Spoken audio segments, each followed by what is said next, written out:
अस्सलाम वालेकुम। मैं उम्मीद करता हूँ आप खैरियत से होंगे। हम लोगों ने लेक्चर सीरीज़ का आगाज़ किया हुआ है जिसके अंदर हम लोग लीगल सिस्टम ऑफ पाकिस्तान को स्टडी कर रहे हैं। जैसा कि आपको पता है, पाकिस्तान उस रीजन के अंदर लोकेट करता है जो कि साउथ एशियन रीजन है और इस रीजन की बहुत ही ज़्यादा इनरिच्ड हिस्ट्री है। ठीक है, तो इस रीजन की वजह से पाकिस्तान की अगर हम लोग लीगल सिस्टम को स्टडी करते हैं तो हम लोगों को मुख्तलिफ एरा को स्टडी करना पड़ेगा। मैंने सबसे पहले आपके साथ हिंदू एरा को डिस्कस किया, फिर मुस्लिम एरा को, फिर इसके बाद आज की वीडियो के अंदर हम लोग डिस्कस करने जा रहे हैं ब्रिटिश एरा को। ब्रिटिश, आपको पता है कि 1857 1857 की जंग आज़ादी से इस रीजन के अंदर इंटर हुए और 1947 जब पाकिस्तान इंडिया आज़ाद हुआ तब ब्रिटिश एरा यहाँ से ख़त्म हुआ। ठीक है, तो इस एरा को हम लोग क्राउन रूल भी कहते हैं क्योंकि इस एरा के अंदर जो ब्रिटिशर्स थे उन्होंने डायरेक्ट आकर इस इंडो पाक सब कॉन्टिनेंट के अंदर डायरेक्ट आकर रूल किया था। ठीक है, अब जो ब्रिटिशर्स थे उनके एरा का आगाज़ जो है वो ईस्ट इंडिया कंपनी से होता है। ईस्ट इंडिया कंपनी जो कि बनाई गई थी तिजारत के मकसद के लिए। ब्रिटिशर्स जो हैं इस कंपनी के थ्रू इन लोगों ने इंडिया के अंदर, इंडो पाक के अंदर एंट्री ली थी। ठीक है, अब जब ईस्ट इंडिया कंपनी यहाँ पर इंट्रोड्यूस करवाई गई तो उसके लिए ब्रिटिशर्स ने एक चार्टर बनाया था। चार्टर एक डॉक्यूमेंट था जो कि 1623 के अंदर बनाया गया था। ये ईस्ट इंडिया कंपनी ने अपने एम्प्लॉयज़ के लिए ड्राफ्ट करवाया था। इसके अंदर बेसिकली जितने भी एम्प्लॉयज़ थे उनके राइट्स, उनकी ड्यूटीज़, तमाम की तमाम चीज़ें मेंशन की गई थी। इसका पर्पज़ यही था कि वो एम्प्लॉय क्या करेंगे, किस तरीके से अपनी ड्यूटीज़ परफॉर्म करेंगे, क्या क्या उनके पर्क्स, प्रिविलेजेस होंगे, किस किस लेवल पर अपनी ड्यूटी परफॉर्म करेंगे, वो तमाम की तमाम चीज़ें इस चार्टर के अंदर मेंशन की गई थी। लेकिन इस चार्टर के अंदर एक्सप्लिसिटली सिर्फ और सिर्फ ट्रेड को मेंशन किया गया था क्योंकि ईस्ट इंडिया कंपनी ने इस रीजन के अंदर जो एंट्री हासिल की थी वो सिर्फ और सिर्फ ट्रेड के मकासद की बुनियाद पर की थी। बट लेटर ऑन आपको पता है ईस्ट इंडिया कंपनी मुख्तलिफ शोबों के अंदर जो है इंटरफेयर कर लिया, अपना स्कोप को ब्रॉड कर लिया। तो इसी वजह से ये जो चार्टर था इसके अंदर चेंजेस करके 1661 के अंदर, 1623 के अंदर इस चार्टर को ड्राफ्ट किया गया था। 1661 के अंदर इस चार्टर के अंदर ट्रेड के अलावा, तिजारत के अलावा और भी मुख्तलिफ चीज़ें डिस्कस की गई और इस चार्टर का जो स्कोप था उसे ब्रॉडर कर दिया गया। ये एम्प्लॉय के अलावा दूसरे लोगों पर भी इसी तरीके से अप्लाई होता था। ठीक है, अब इसके अंदर मज़ीद जो ये है कि जो ब्रिटिश एरा था इसके अंदर आपके पास कुछ जो कोर्ट स्ट्रक्चर हैं वो भी इंट्रोड्यूस करवाए गए थे। ठीक है, for the administration of justice. उसके अंदर सबसे पहले आपके पास आता है प्रेसिडेंसी कोर्ट और दूसरे नंबर पर आपके पास आता है मुहतसिल कोर्ट। अब ये प्रेसिडेंसी कोर्ट क्या थी और मुहतसिल कोर्ट क्या थी?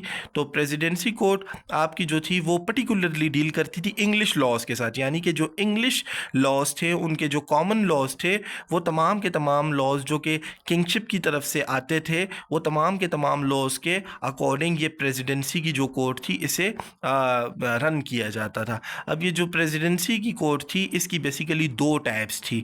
एक टाइप थी सुप्रीम कोर्ट और एक थी रिकॉर्डर कोर्ट। अब ये सुप्रीम कोर्ट क्या थी? सुप्रीम कोर्ट वो प्रिंसिपल कोर्ट थी, यानी कि ये बड़ी सरबराह कोर्ट थी जो कि रूल्स बनाती थी और इसके अंदर आपके पास जो जजेस होते थे वो इंग्लिश लोग होते थे। इंग्लिश लोग होते थे, वो इंग्लिश कानून को समझते थे, वहाँ के रहने वाले थे, वहाँ की जुरिस्प्रूडेंस को समझते थे।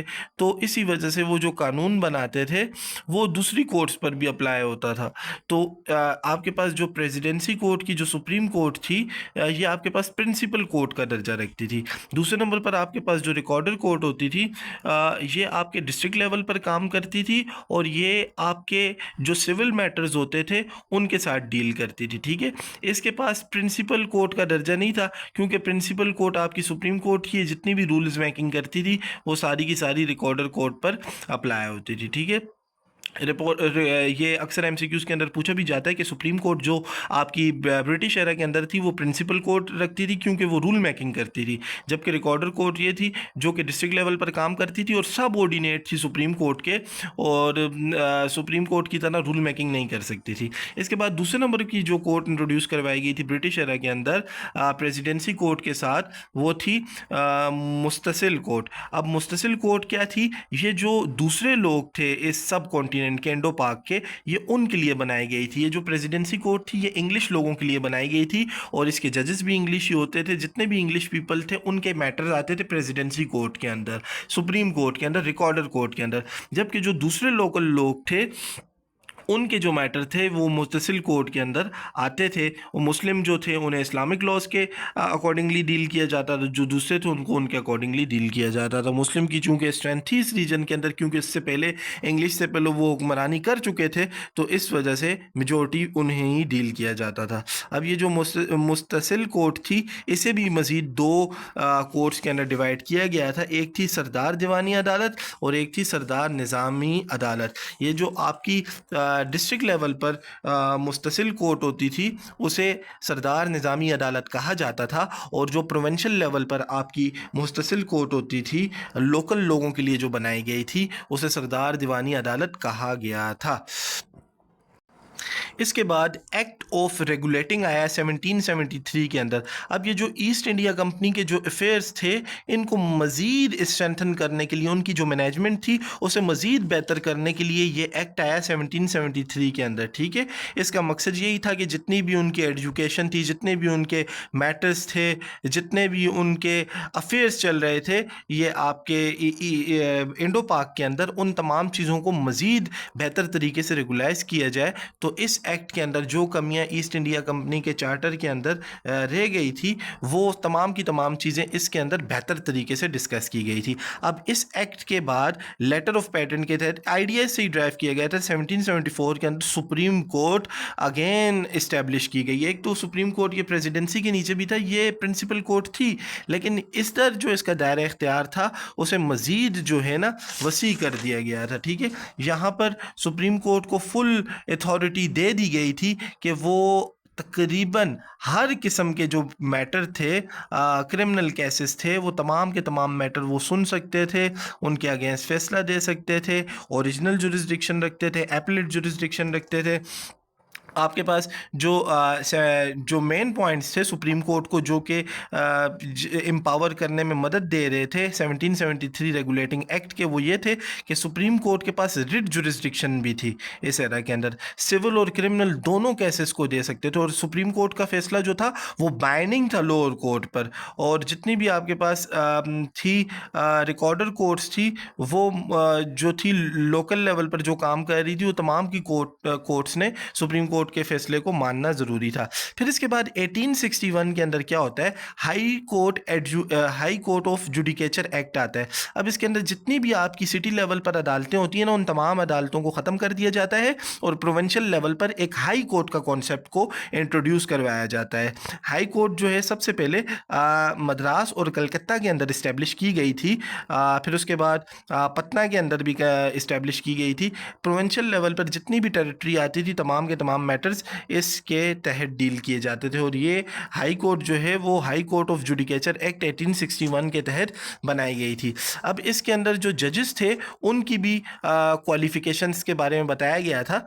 कहता है कि इसके अंदर जो जजेस थे वो 1/3 आएंगे बैरिस्टर कम्युनिटी से, और वो लोग आएंगे जिनका 5 साल का तजर्बा होगा। इसके बाद कहता है कि 1/3 जो जजेस होंगे वो सिविल सर्वेंट कम्युनिटी से आएंगे, और वो सिविल सर्वेंट जिनका 3 साल का तजर्बा होगा वो हाई कोर्ट के जज अपॉइंट हो सकते हैं। इसके बाद कहता है कि all the remaining seats should be taken from the lawyers और प्लीडर। इसके अलावा बैरिस्टर और सिविल सर्वेंट के अलावा अगर कोई सीट बच जाएगी जजेस के लिए तो उस सीट को लॉयर या प्लीडर जो हैं उस वैकेंसी को फुलफिल कर सकते हैं प्रोविंशियल लेवल पर, जो कि हाई कोर्ट इस्टेब्लिश की गई है 1861 के जुडिकेचर एक्ट के तहत। इसके बाद मज़ीद अदालती निज़ाम को बेहतर बनाने के लिए सिविल प्रोसीजर कोड को इंट्रोड्यूस करवाया गया 1908 के अंदर। अब सिविल प्रोसीजर कोड जो था वो एक्सप्लिसिटली बनाया गया था सिविल के कानून के लिए, मतलब जितने भी सिविल राइट्स थे, सिविल रॉन्ग्स थे। अब जब ये बनाया गया तो इसके अंदर प्रॉपर जो है ना सिविल कोर्ट्स के स्ट्रक्चर को भी इंट्रोड्यूस करवाया गया था। इसी वजह से फिर इसके बाद जो है डिस्ट्रिक्ट जज और सिविल जज की पोजीशंस को भी अनाउंस किया गया था और फिर उसके बाद इस्टेब्लिश किया गया था। और जितनी भी चीज़ें सिविल की थी वो तमाम की तमाम चीज़ें इस एक्ट के अंदर डिस्कस की गई थी। और अभी तक पाकिस्तान बनने के बाद भी 1947 के बाद भी इस एक्ट को same as it is enforce किया गया और अभी भी 2026 में भी हम लोग सिविल प्रोसीजर कोड को पढ़ते हैं। ठीक है, इसके बाद क्या होता है, 1935 के अंदर गवर्नमेंट ऑफ इंडियन एक्ट आता है। ठीक है, गवर्नमेंट ऑफ इंडियन एक्ट जो था वो बेसिकली आपके पास पाकिस्तान के अंदर फर्स्ट कॉन्स्टिट्यूशन भी कंसिडर किया जाता है, क्योंकि जब पाकिस्तान बना था पाकिस्तान के पास कोई भी आइन नहीं था, कोई भी डॉक्यूमेंट नहीं था कि कंट्री को किस तरीके से रन करना है। तो गवर्नमेंट ऑफ इंडियन एक्ट 1935 जो था वो काफ़ी अच्छे तरीके से ब्रिटिशर ने जो है इसे ड्राफ्ट किया था। इसके अंदर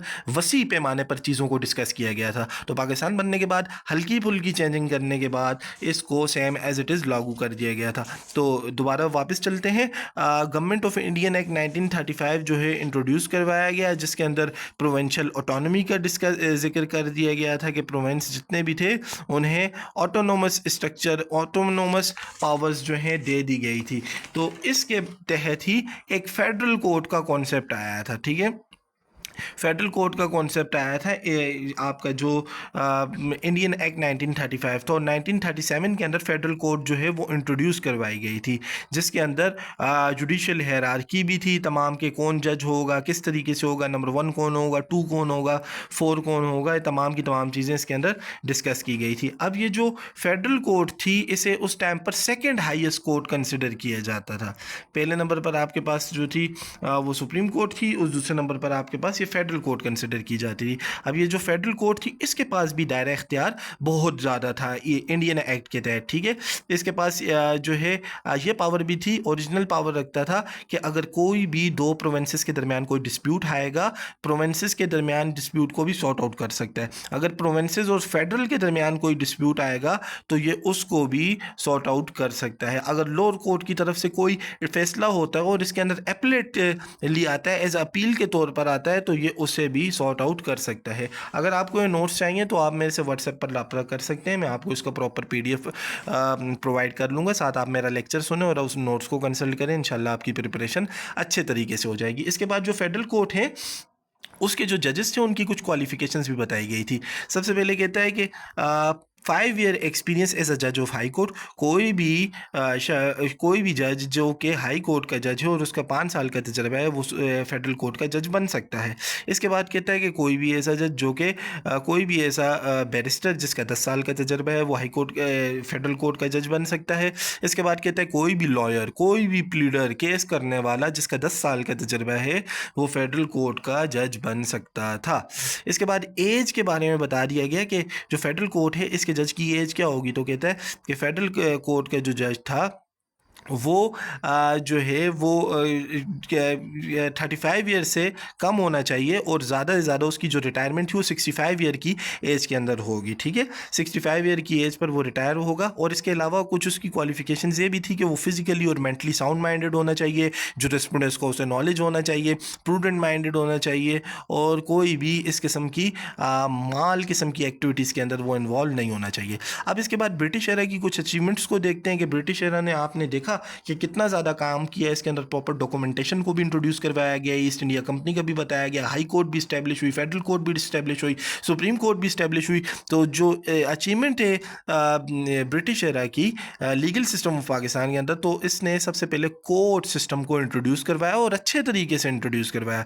इसके बाद जो पेकुनरी जुरिस्डिक्शन थी जो कि हमें हिंदू एरा और मुस्लिम एरा के अंदर सही तरीके से डिफाइन नहीं नज़र आ रही थी, वो हमें ब्रिटिश एरा के अंदर अच्छे तरीके से वेल डिफाइन नज़र आई, क्योंकि सिविल प्रोसीजर कोड आया। सिविल प्रोसीजर कोड के अंदर हर चीज़ बता दी गई कि कितनी पेकुनरी जुरिस्डिक्शन होगी, किस किस तरीके से होगी, क्वालिटी पर होगी, क्वांटिटी पर होगी, कितनी होगी, वो तमाम की तमाम चीज़ें अच्छे तरीके से बता दी गई। फिर इसके बाद ब्रिटिश एरा के अंदर जितनी भी बाउंड्रीज थी उन्हें अच्छे तरीके से डिफ़ाइन कर दिया गया कि कौन सा मैटर कौन सी अदालत में जाएगा, और ये भी बता दिया गया कि किस किस्म की नेचर का डिस्प्यूट आएगा तो कौन सी अदालत के पास इख्तियार समाअत है। और इसके साथ साथ क्वालिफ़िकेशंस भी बता दी गई कि कौन कौन से लोग जो हैं वो जज बन सकते हैं इन कंसर्न्ड कोर्ट के। तो ये अचीवमेंट्स थी ब्रिटिश एरा की। जैसा कि आपको पता है कि हम लोग स्टडी कर रहे हैं लीगल सिस्टम ऑफ पाकिस्तान को, तो पाकिस्तान के लीगल सिस्टम को स्टडी करने के लिए हम लोगों को उन तमाम लीगल सिस्टम को भी स्टडी करना है जो कि पाकिस्तान बनने से पहले इस एरिया के अंदर राइज थे। सबसे पहले हम लोगों ने डिस्कस किया हिंदू एरा को, फिर मुस्लिम एरा को, फिर उसके बाद हम लोगों ने ब्रिटिश एरा को डिस्कस किया। अब आपको मुबारक हो, पाकिस्तान आज़ाद हो गया है, 1947 का एरा आ गया है। अब 1947 के बाद हम लोग पोस्ट इंडिपेंडेंस को देखते हैं, पोस्ट इंडिपेंडेंस को डिस्कस करते हैं नेक्स्ट वीडियो के अंदर।